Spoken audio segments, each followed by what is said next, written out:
The ballroom smelled of jasmine candles and polished marble. Golden lights shimmered softly, reflecting on every table set with crystal glasses and white roses. Guests in sparkling gowns and sharp tuxedos laughed lightly, their lives appearing perfect. Amidst all this, Amara stood near the entrance in a simple faded blue dress, the only decent gown she owned. Her fingers trembled as she clasped them together, trying to hide her nervousness. A few people glanced at her, some judging, others amused, but she pretended not to notice. Her husband, Rayyan, approached with a look of disdain.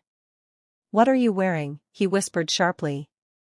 She answered quietly that it was the dress he had given her last year. He laughed under his breath. "Try not to embarrass me," he sneered. Nearby, his sister Nyla whispered something about a village wedding, and more laughter followed. Amara kept her eyes down, swallowing the humiliation like she had learned to swallow every insult before. They reached the reserved family table. Rayyan's mother, Madame Sita, gave Amara a glare so cold it felt like ice.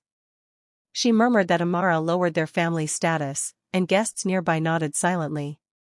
Amara sat quietly, pretending not to hear, though every word stabbed at her heart. The spotlight on stage then drew attention, announcing families for photographs.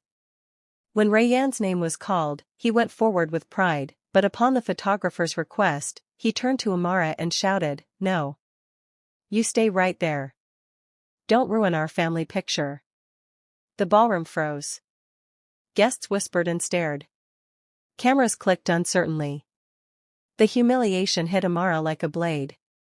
She stepped back, trying to breathe, as Rayyan laughed cruelly, enjoying her suffering. A small hand touched her elbow, breaking the haze of shame. It was the old family lawyer, Mr. Haroon, with silver hair and tired eyes. "Amara, I need to speak with you privately," he said softly. She blinked, surprised, but followed him out of the noisy ballroom. They entered a quiet lounge where the echoes of laughter and music faded away. Mr. Haroon handed her a sealed envelope. "It's about your father," he said.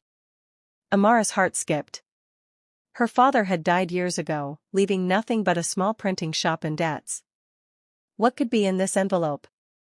Inside were legal documents, bank statements, and business papers. She flipped through them in disbelief.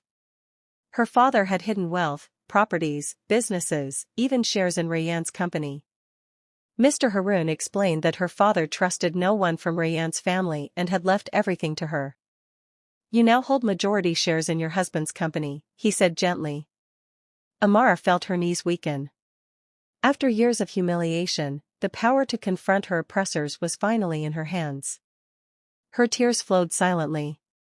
She pressed a hand to her mouth and whispered, "He prepared this for me, for the moment I broke." Her back straightened, shoulders lifted. The quiet pain and humiliation of the ballroom faded into memory. For the first time in years, she felt a surge of confidence, of purpose. Mr. Haroon reminded her that the court had only today released these documents.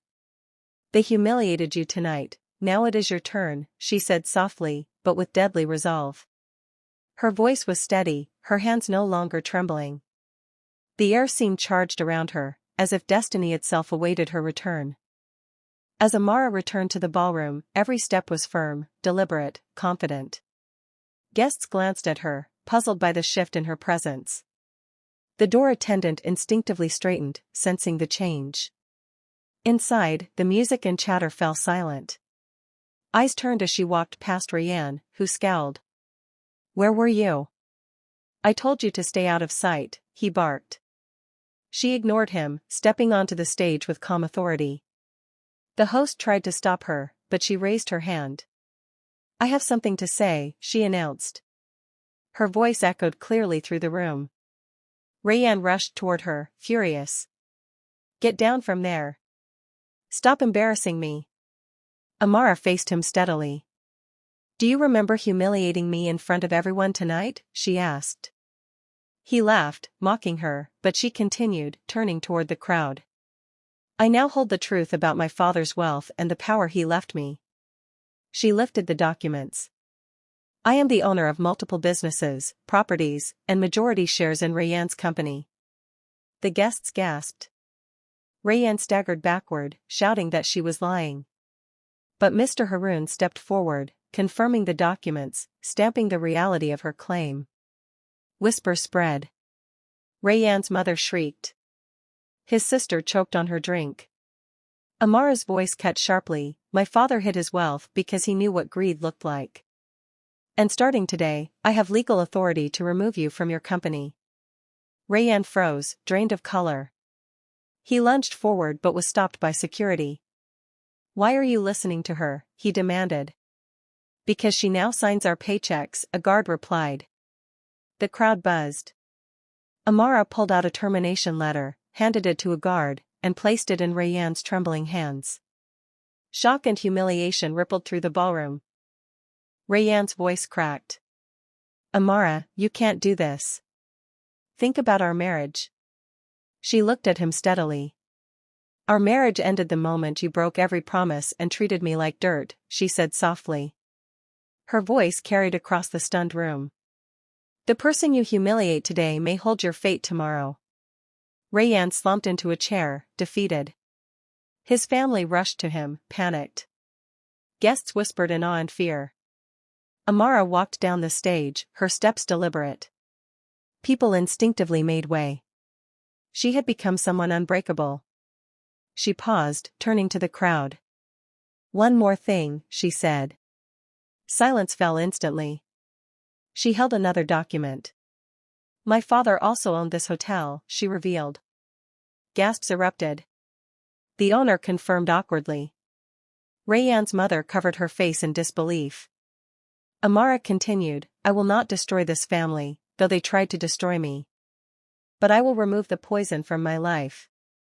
Her eyes locked with Rayanne's, who sat helpless, broken. I am filing for divorce tomorrow. He reached toward her, pleading, please, don't leave me like this.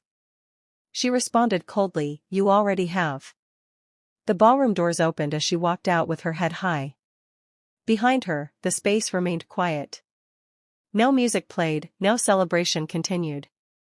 The family's perfect image was destroyed in front of everyone. The humiliation of Rayanne and his family became public, irreversible. Amara stepped into the night, breathing freely, feeling the first taste of her reclaimed life. Strength, dignity, and power flowed through her. The world that pushed her into darkness had unknowingly revealed her own light. Her transformation was complete. In the following days, the news spread like wildfire. Headlines screamed about Rayanne's family's sudden fall. Their public image was shattered. Legal battles were futile, Amara's documents and shares were unchallengeable. The family faced social backlash. Rayanne attempted to fight in court but had no power. His mother fainted after seeing media coverage. His sister avoided all social events, shamed and embarrassed. Society that once admired them now whispered about their disgrace. Amara, however, embraced her new role with calm authority. She reopened her father's businesses, met employees, and rebuilt the legacy he had left her. She initiated programs to help women who had suffered silently, giving them employment, support, and hope. Her name became synonymous with strength and resilience. Those who mocked her earlier now watched in awe.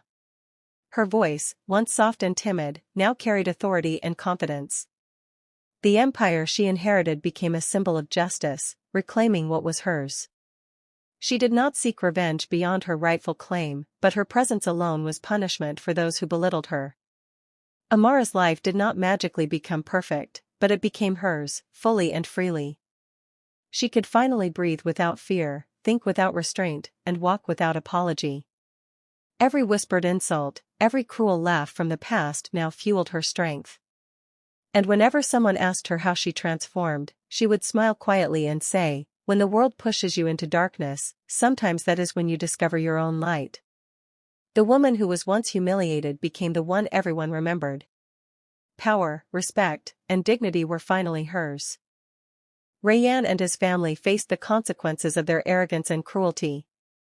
The company was fully under Amara's legal control, with new leadership she appointed. Their social reputation crumbled, exposing their arrogance to everyone.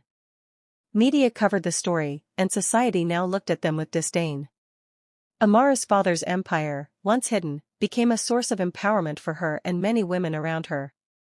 She focused on helping others, mentoring those who faced humiliation and oppression. Amara had reclaimed not only wealth and power but also her dignity. Every moment of her past pain became a lesson in strength. The woman they mocked had transformed into a figure of respect and authority. And whenever asked about her journey, she would simply smile and say, "Sometimes, being pushed into darkness is how you discover your true light."